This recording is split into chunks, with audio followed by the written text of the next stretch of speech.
Eileo guys, and welcome back. Hopefully everyone's doing well out there today. And yeah, let's go ahead and get right into it here. We have the ultimate evolution of Shinobi, which I've been kind of excited for because, I mean, he is single target, but we know that like Fire Shinobi, for example, is just a great Astromon to have, especially in regards to Titans. And here we're going to find out if the other ones have gotten like an extra edge added to them to make them viable for whatever content that we're going to do. But, you know, stay tuned to figure that out here. So we're starting off with the Fire version of him. This is a staple, as I just stated here, in terms of Titans. Very, very good boy. And obviously his like in-game build is always going to be Leech, just because you get more damage out of him and survivability, which is always important. But, you know, talking about his little look right here, looks great. Kind of hard to mess up these Shinobis, and they didn't mess him up, so I'm always down with that. But let's take a look at his ultimate evolution stats. So Fire Shinobi, he's a balance type coming in with 35k HP, 3.3k attack, and then 3.2k defense. Pretty chunky. I mean, he is a balanced type, and his stats before wasn't that bad whatsoever, but I do like the addition to that attack just to get a little bit more damage out of him, which is always a lovely thing. And we do know his 3-star skill is Courageous Strike, hence using him in Titans, followed up by his 5-star skill, which is Attack Down. That's great, especially in between waves if, you know, he ends up getting some SP, but the main selling point is that 3-star skill. And of course, if you're a newer player out there and you happen to have a Fire Shinobi, you can slide that bad boy over to Colossus as well until you get your teams optimized. And his variant leader skill, I mean, Fighting Spirit, it raises your attack power up. It's better than nothing, but honestly, even if you have a variant Shinobi, I don't think it's a big game changer. I mean, it's useful, no doubt, but I don't think it's a super big game changer. But honestly, I mean, there's also way worse leader skills anyways. So his ultimate skill from his ultimate evolution is none other than Woodstalker, which increases his critical hit rate by 40%. That right there, that is what we call spice. This means essentially, if you're not rocking Leech on your Fire Shinobis, if you're not rocking at least, at the very minimum, a Ruin set, because, you know, he's ultimate evo'd, then congratulations, you played yourself. But you need to get him ultimate evo'd in order to get that lovely benefit of that 40% critical hit rate. So this right here is lovely. It just maximizes his potential and maximizes his possible damage, and I am 100% down with that. So Fire Shinobi in my book definitely gets a smiley face. And before I go, let me go over here and cover the skill books as well here. So for his 3-star skill, which is Courageous Strike, it receives a 20% damage boost. That's okay, but this isn't at 5, so books aren't exactly easy to get. And then for his 5-star skill, which is Attack Down, it also receives a 15% damage boost, and it goes up to what, 90% for 2 turns? Let me clarify here, 90% for 2 turns. I mean, I guess if you know, we're only using this Shinobi, or shall I say Fire Shinobis, booking him up would definitely be worth it. But I mean, in this scenario, it's okay. Nothing game changing whatsoever, but it kind of adds into helping boost up his damage just a little bit more. Moving on to the water version of Shinobi, of course with his ultimate evolution. This one is an attacker type coming in with 28k HP, nearly 4.2k attack. That attack is like gag me with a machete, dude. And about 3.4k defense. Oh my goodness, why couldn't they give these freaking stats to the fire one, man? Oh my goodness. But we're gonna see why, don't worry. So 3-star skill, morale boost, 100% chance to restore his own SP by 50%. This is great because it synergizes into his 5-star skill, which, spoiler alert, if you don't know about Shinobis, they are single target. I mean, that's just how it is, but it goes right into Elemental Edge for the 5-star skill. I've given my spiel about Elemental Edge in the past. I'm not a super big fan of it, but if I had to use it, I would prefer it being on a Darkmon because of the added crit damage, but that's about it. Moving on to his ultimate skill though, upon using a super skill, which from my understanding is after he's done his ultimate or his 5-star skill 2 times, it'll activate on the 3rd one, that he boosts up the squad's attack power by 50% for 2 turns. That to me is just isn't worth it. I mean, I guess you could technically not run a attack up mon in your composition for something like PvP, but at that point, why would you be running this guy anyways? I mean, his attack stat is good, but I don't know. I don't feel like there's enough edge to make him viable because I could just bring someone else in there with attack up already and boost up the entire squad's attack and then have him let loose with elemental edge, not have it go off twice with single target damage and then want to boost up his damage. I don't know. To me, it's just like here's a skill. It's there. It's not like incredibly bad, but it's not incredibly good either. I mean, just theory crafting here. Maybe you could use him as like your first sword in the Apophis, but that's pretty much it. You know, just trying to help you guys out here. But yeah, his super skill is here. I don't think it's enough to kind of change things up for him, but I do know a couple people, at least in the past, that have used Water Shinobi just for the hell of it. So if you enjoy using him, by all means, go ahead and Ultimate Evo him and have at it, because if you have him at Evo 3, chances are you at least like him, I would hope. And let's also take a look at the lovely water version of Shinobi's skill books too.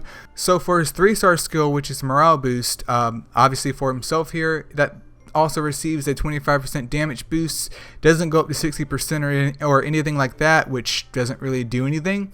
I mean, 4.2k attack stat isn't anything to scoff at, but still, there's no added properties to the morale boost, which I guess I understand the quote-unquote balancing here. And then for his 5-star skill, which is Elemental Edge, that also receives a 25% damage boost. Nothing spectacular in regards to the books right here. Once again, if you somehow love this dude, feel free to book him up, but yeah. Alright, and then next up we do have the lovely Wood Shinobi, who is a tank type with his ultimate evolution here. He's sitting at 45k HP, 2.2k attack, and then nearly 3.1k defense. Nothing incredible. I think the HP stat is pretty standard at this point in time, and this is an ultimate evoed Nat 5, so it's nothing crazy whatsoever. Defense stat is solid. Attack doesn't really matter because once again he is the tank type. And let's take a look at these skills here. So 3-star skill, SP Siphon, great for crowd control. Obviously you can kind of manipulate your enemies into not doing their 5-star skill, which is always a good time. And then his 5-star skill is 100% chance to inflict stun on the enemy for 2 turns. Single target, fair enough. You know, it's not bad whatsoever. However, it is single target. So at that point in time, unless MSL somehow came out with like a solo PvP, it's like, why would I waste a single target stun when I can bring someone in that can do like an AoE shock or an AoE stun if I wanted to go that route. Just an FYI. Also, I haven't seen his ultimate animation either, so I'm curious to see that. But just one man's take on it. Don't come for me. But in regards to his ultimate skill here, he does have HP aggression, which at 50% or below, his attack power does increase. However, if you take a look at his 3 and 5-star skill, there's no damage from these moves. There's absolutely no damage. So it sounds good on paper, but when you literally read what it says here, you don't get any damage boost from SP Siphon. Stun is great, but I would rather you pass away and not be stunned, so my stun does more damage. I don't know. That to me is just weird. It really doesn't add anything to his formula or trying to help him whatsoever, but hey, maybe someone out there is creative enough to go ahead and boost up Wood Shinobi. But this right here, I mean, if you Evo 3'd your Wood Shinobi over your Fire, or at this point even the Water one, you need to go ahead and subscribe to the channel, buddy. And then also taking a look at the Wood version of Shinobi's skill books here, SP Siphon does receive a 20% damage boost, and it goes up to, what was that, 40%? Let me clarify here.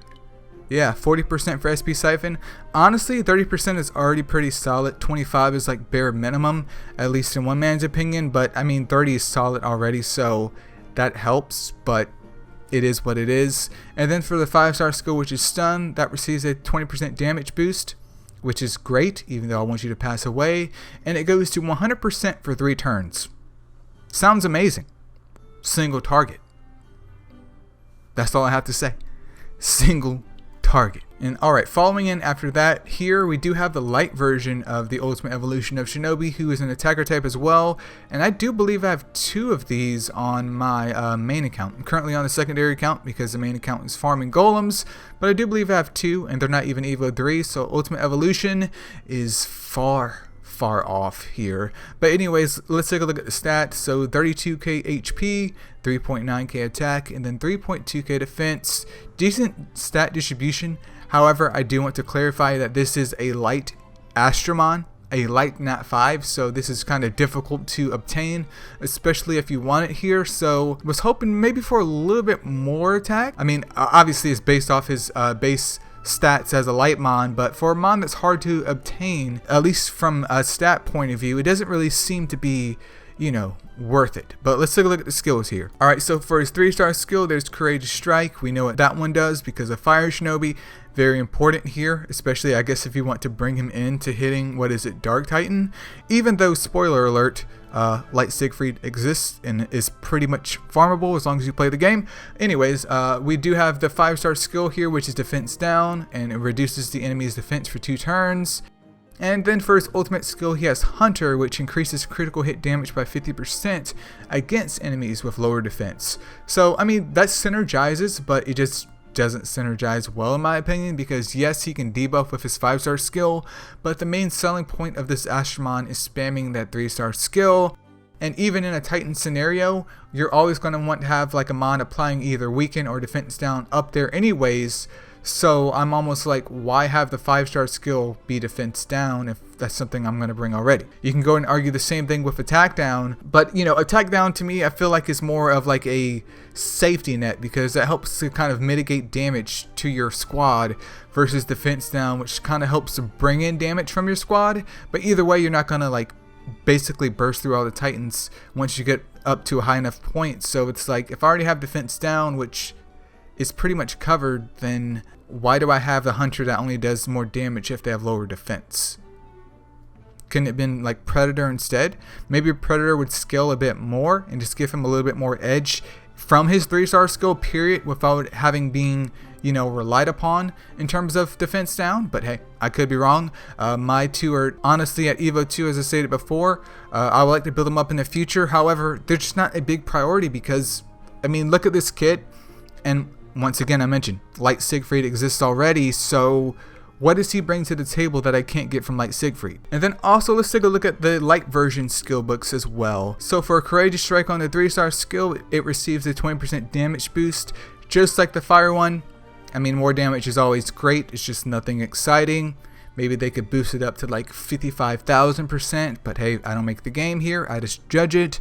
And then for the 5-star skill, which is Defense Down, this receives a 15% damage boost and it goes up to 100% for 2 turns. Is that correct? Yeah, 100% chance for 2 turns. Still, my biggest gripe with this is like Garuda before they went ahead and buffed him up. It's like, I have a mon that's hard to get, even though I understand the, you know, the Prima festivals come around here, but I have a Astromon that in theory is hard to obtain.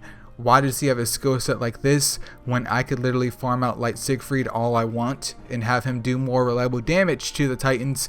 Because he does have double Courageous Strike. Just an FYI. Right here I'm playing roulette because he could come in, get his 3-star skill off a couple of times, and then, you know, just spam Defense Down over and over and over again, which rest in peace to the squad to my damage. Just an FYI. Because, you know, look, there's a 3.9k attack stat. I understand that's pretty high. But if we start over here to the lovely Light Siegfried, yeah, he has a 3k attack stat, but he has double Courageous Strike, meaning regardless of what move he does, especially with that Defense Down already applied to whatever that we're fighting here, he's still going to go ahead and get plenty of Courageous Strikes off. Even if he gets his 5-star skill off, he's still going to spam Courageous Strike. So, I don't know, man. They should probably have given Ultimate Evolution to Siegfried, but I'm just a man on the internet. And last, and definitely not least here, we do have the lovely dark version of Shinobi. He's an attacker type, and this is for the Ultimate Evolution. Let me clarify that. So he's coming in with a whopping 32k HP, 4.4k attack, and then 3k defense. They are bringing the spice, boys. This is what we're talking about here. A Dark Mon with a 4.4k attack stat. Is that the highest in the game? If not, closest to the highest? I think it's Dark Garuda that has the highest. Let me find him real quick. We have to compare. We absolutely have to compare. This is for science right here. Yeah, Dark Garuda sitting at 4,454. He's sitting at 4,379. He's coming in close, man. Wow. I mean, he is also single target too, so let's take a look at these skills. Well, so for the 3-star skill, we have SP Siphon. It takes away 50% of the enemy's SP. That's already pretty chunky and pretty useful. And then for his 5-star skill is Hunter, which at this point in time, he should hit like a butt cheek on a stick just because he has a 4.4k attack stat. And he's a Dark Mon, so he has that innate built-in crit damage. And then for his ultimate skill, he has Shield. Upon landing a critical hit, has a 50% chance of granting the user a shield proportional to their own max attack power for 2 turns. So this isn't even guaranteed. So maybe if it hits and they don't pass away, or maybe if it hits and they pass away, he could have his shield up. I mean, I think that's okay. Nothing game breaking whatsoever because he is single target here. So I don't know. I think it's okay. It's nothing extravagant like the fire one. It's nothing like smiley face gaming, but it's honestly not that bad either because that would help with damage mitigation. However, it's just not very reliable, if that makes any sense here. Hopefully it does. But let's take a look at the skill books too here. So for SP Siphon, that does receive a whopping 25% damage boost, and then Hunter receives a 30% damage boost. Is it worth skill booking up? Honestly, no. Maybe if Hunter got boosted up, even though they probably wouldn't do that, like 60% Hunter would be insane. I think that would have been better, but I mean, I don't know. To me, that orange just isn't worth the squeeze if you have the books for Shinobi, unless you're like a dark Shinobi stan and you just, don't like Titans or don't believe in the Fire Shinobi meta. But anyways, you guys, that's pretty much the end of the video here. Feel free to leave in the comments below about what you guys think about either of the Shinobis. Is there one in particular that's your favorite or one that you're going for? I would love to, Ultimate Evo my fire ones, even though I have like a ton of Shinobis. But chances are it's probably not going to happen anytime soon because we have to have 3 freaking pieces to do that. So I'm not going to hold my breath here. And I did notice, if you look at his like belt right here at the angle, it looks kind of like a dog. Like that's like a nose right there and 2 eyes. But hey, just one man's opinion. Feel free to leave yours in the comments below. Yeah, that's pretty much it, you guys. See ya.